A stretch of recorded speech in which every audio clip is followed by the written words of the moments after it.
حبايبي حبايبي حبايبي، الرز المعمر بتاعي لسه خارج من الفرن، سايح كده بالزبده والقشطه بقى والسمنه وايه واللبن الفلاحي، حاجه رهيبه وروعه قوي. هو بصراحه لسه خارج من الفرن وسخن وانا عماله اكل منه سخن بقى، فتلاقوا بقى ايه الزبده سايحه وكله سايح كده، والقشطه بصوا على فكره حاطه عليه نقطه زيت عشان يبقى بيلمع ومفلفل كده، بصوا جميل. بصوا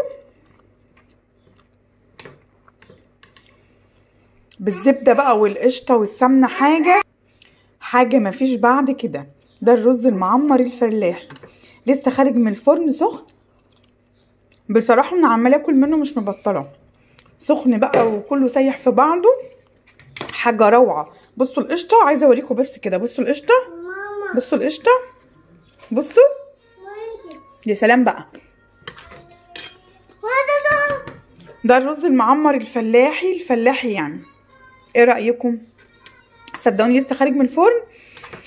بصوا عايزه بس ايه اهو، بصوا الزبده والقشطه ما اقولكوش، بصوا القشطه بتاعتي، بصوا كده اهي، روعه، تحفه تحفه تحفه. ده الرز المعمر يا جماعه الفلاحي، بحبه قوي وهو سخن عشان بيبقى كله سايح في بعضه،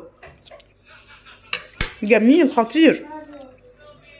بعمله بلبن صافي، ما بحطش عليه ميه، وبحط الزبده والقشطه والصلصه والسمنه، وبحط ملح، وبحط ايه رشه زيت كده عشان تخليه بيلمع ومفلفل زي ما انتم شايفين كده، سهل قوي. لو عملتي كوبايتين رز هتحطي 3 لبن، كوبايتين رز 3 لبن ماشي، ومعلقه ملح كده، ومعلقتين زبده، معلقتين سمنه، معلقتين قشطه، وعلى الفرن، حاجه روعه خرافه.